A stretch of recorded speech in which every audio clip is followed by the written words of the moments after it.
Good morning. My name is Patryk Hadrys. I am a post-primary English and history teacher.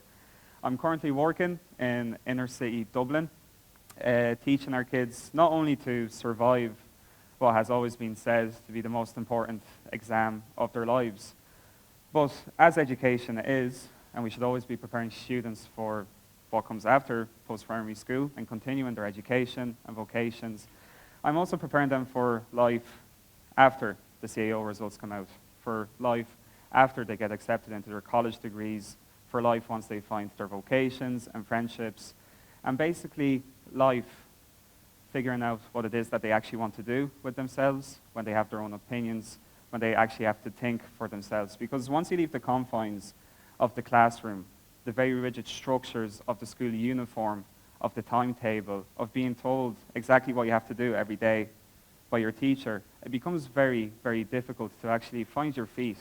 Now, most of us here today probably know this feeling. Most of us here have been through the post-primary education system in Ireland, and it is not an easy thing to figure out. However, it is something that we can work on in the English classroom, in my opinion, and we can do a better job as educators, basically preparing our students for that change, preparing them to start thinking for themselves, preparing them to start figuring out what it is that they actually think about the world and how they will express those opinions. I don't have a clear answer as to how to actually achieve this. There isn't a one-for-all thing that fixes this, because this is a great idea that I will probably be thinking about for the rest of my career and after. However, I've been doing a little bit of reading about this and a little bit of research, and I have found a few little tidbits and techniques that have actually yielded some promising results in the classroom. This is teaching for thought. So, with education, there's been a problem ever since the classroom has been established. It is not a problem that we can fix. It is not a problem that I've been able to fix. You probably can't fix it. William Shakespeare won't be able to fix it. Some students just do not enjoy certain subjects. If you are in my class here, there is a good chance that there would be students here that just do not care that much about English. And that is no fault of their own, and that is not negative. This is what makes students unique. Everyone has different passions and opinions on things, and that's what makes every student special. However, there is a risk there. We run a line of, if we only focus on our subjects and we don't actually push students to think about what it is that we're doing with them in the classroom, they might lose interest, because if they do not care about Sylvia Plath's mental anguish in The Arrival of the Bee-Box, if they do not care about Hamlet's character in Hamlet, they're not going to use that in their life because they're disengaged. And any pedagogy handbook, any teaching theory will always tell you that the minute students start getting disengaged in the classroom, you are losing them, and that becomes a problem. And why is it a problem? Because every teaching hour matters. We actually don't have that much time with our students in the classroom to prepare them for life and prepare them for what it is that they actually want to do after school. So how do you get them to engage back in the classroom? How do you not waste the time, the little time that I actually have with them? Same teaching handbooks and same theories will tell you that you need to use student voice, which is one of the core pillars of education. And if students are getting disengaged, one of those pillars is failing. And one pillar that I see failing in classrooms all around the country on an everyday basis is student voice. But what is student voice? Is it a student asking you, why are we learning this? Yes, it is. And it is good that some students have the confidence to question what it is that you're actually doing with them in the classroom. However, the minute a student asks you this question, the minute they question why they should be in your company in the classroom, you've lost them. They don't see a point in what you're doing. This doesn't relate to what they want to think about life. This doesn't relate to what they will do after they leave school. You've lost them. And how do you fix this? Many teachers have struggled with this for many years. I've struggled with this myself. It is an ongoing challenge. And many people will tell you that student voice is a thing that is obviously simple in theory, but difficult in practice. And I believed that as well before I went in to education. And then I realized that maybe it's not actually that difficult, all because of one thing that I heard when I started off my training as a teacher. So I'm sitting there on the first day of my PME in Trinity, and I go into this massive lecture hall with 75 other aspiring teachers to be people that have the same ideas as me. They're passionate. We go into teaching because we think that we can be good teachers and we have ideas on how to be those teachers. And my lecturer, school placement coordinator, has this impossible task, really, of trying to explain to us what teaching is. How do you be a teacher in 2 hours before we're sent out to schools all around the country starting to teach people? And then she says this one thing: be the guide on the side and not the sage on the stage. Now, if any of you are involved in education, you might have heard this phrase before. It is very commonly used. It is what we structure our policy in Ireland right now with education. And I'm sitting there thinking, and this is picking away at me, be the guide on the side and not the sage on the stage. What do you mean, not to be the sage on the stage? I've just spent 4 years in college learning my craft. I've learned English. I am literally starting to engage in a master of my craft. How am I not to be the boss in the room? How am I not to be the guy that comes in? Because in my head, my idea of education was that the teacher comes in and they get the lads to be quiet. And that's a good teacher. That's a respected teacher. They get them to be quiet. And you put the notes up on the whiteboard and they learn the opinion that you give them as the teacher. And if they're able to replicate that opinion on paper, you're a good teacher and they're good students. And you've done your job and they've done their job. And then I realized that no one actually ever told me that that's what teaching is supposed to be. This is an idea that I formed through osmosis, basically, of being a student myself. I've been in those same shoes as a first-year student, going into post-primary education with questions, with ideas. I was called a moody child because I questioned what my teachers were saying, and I got punished for it. I got detentions, I got suspensions, and on most occasions, I wasn't actually allowed to think about what we were doing. I wasn't allowed to question it, because the way education worked was, you take down what I'm telling you because this is the only opinion. You don't think for yourself, you're worrying about the marks. You're worrying about marks, and you have to do this, and if you do this, you're going to do well in your exams. And that's the student I became. I went into school, and I skipped TY. I didn't want to be there any longer. I got my CAO points, and bam, fantastic. I was a good student. But then, when I went into third level education, I was shell-shocked. All of a sudden, in first year of English and History in Carlow College, with many of my lecturers who are here today, and it's lovely to see them, I was getting asked to think about things. The exams, the essays I was given weren't about taking down the notes from the whiteboard and repeating them in a 3,000-page essay and just throwing in a few quotes. I had to give my own opinion. And English didn't look like that for me when I was in post-primary school. It was about my teacher's opinion. It wasn't about my own opinion. So how do you actually go against this? How do you change this? How do you prepare students to combat this and to actually start thinking for themselves? Well, imagine if you're in my class right now. The group here, you might be aspiring English teachers. You might actually care what I have to say. You might care about my opinion. This is an opinion that you will take with you for the rest of your career, basically. And those opinions on Hamlet and the famous to be or not to be will apply to in your life. But what happens if, for example, you want to be a carpenter? Are you going to be quoting these Shakespearean texts every day? That information is pretty much useless to you. What happens if you want to be a nurse? Are you going to be quoting Ophelia to patients on an everyday life in hospital? What happens if you want to be an accountant? The numbers aren't that tragic.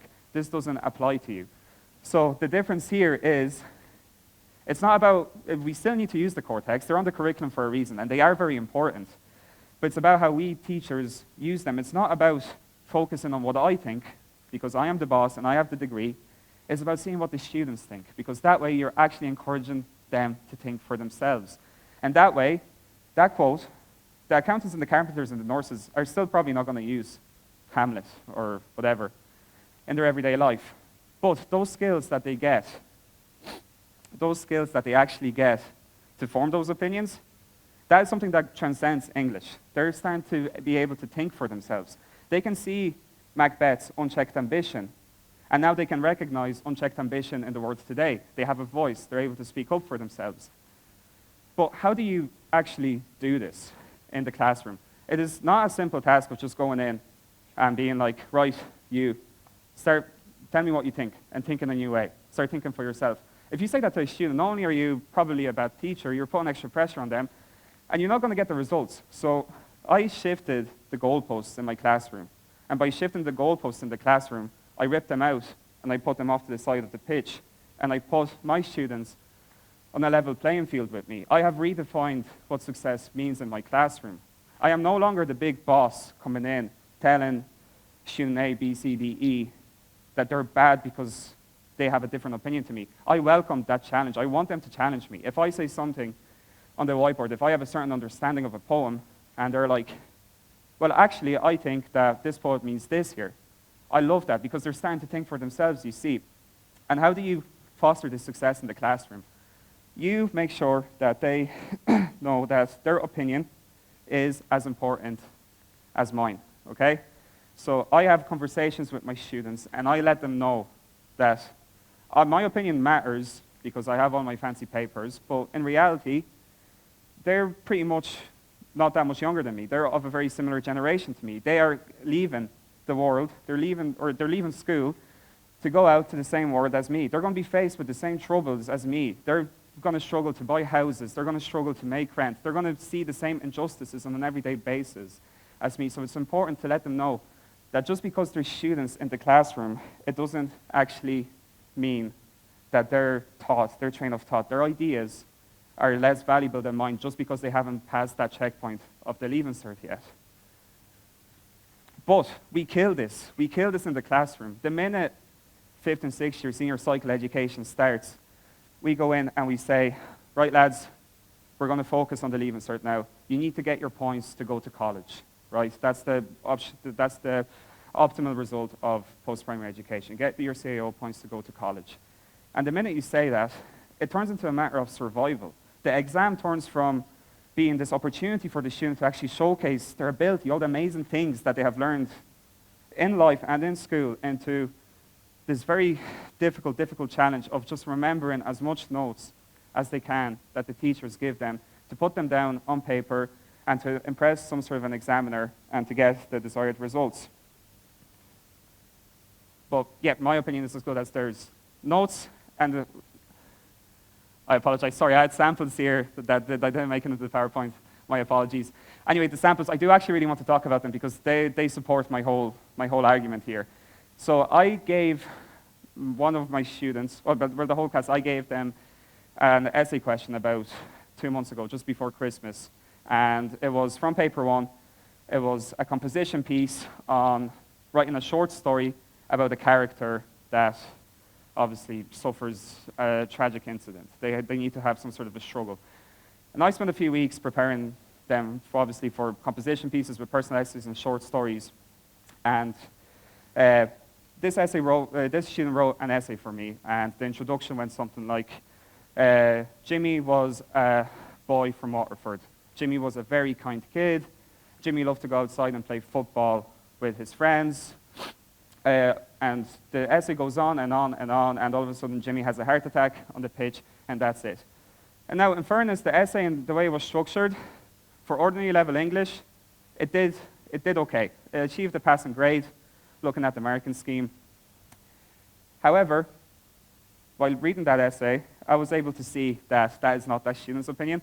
That is what I gave them. That is the plan that I gave that student. Those are my ideas. That is not their voice on paper. They're just taking the words that I've given them, and they've rejigged them around a little bit and put them down on paper themselves.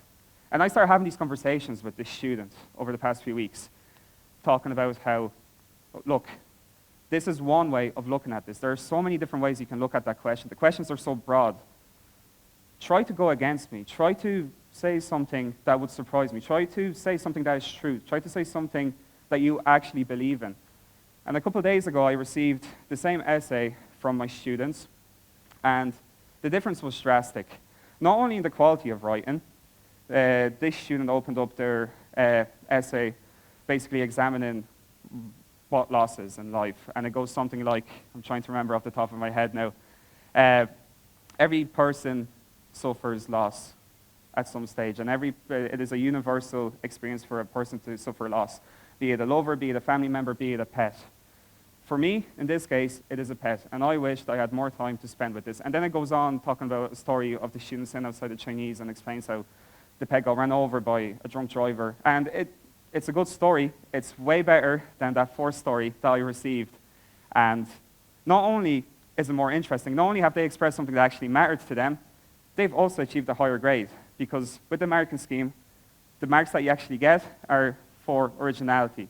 One part of it is following the story structure, and the other part of it is originality. And by that, not only have they achieved a better result in education, they've also learned a skill that transcends English. They are able to go outside after they leave cert and have that skill of expressing their own opinion and being able to put it down on paper and say to people what it is that they actually think about things. Thank you very much.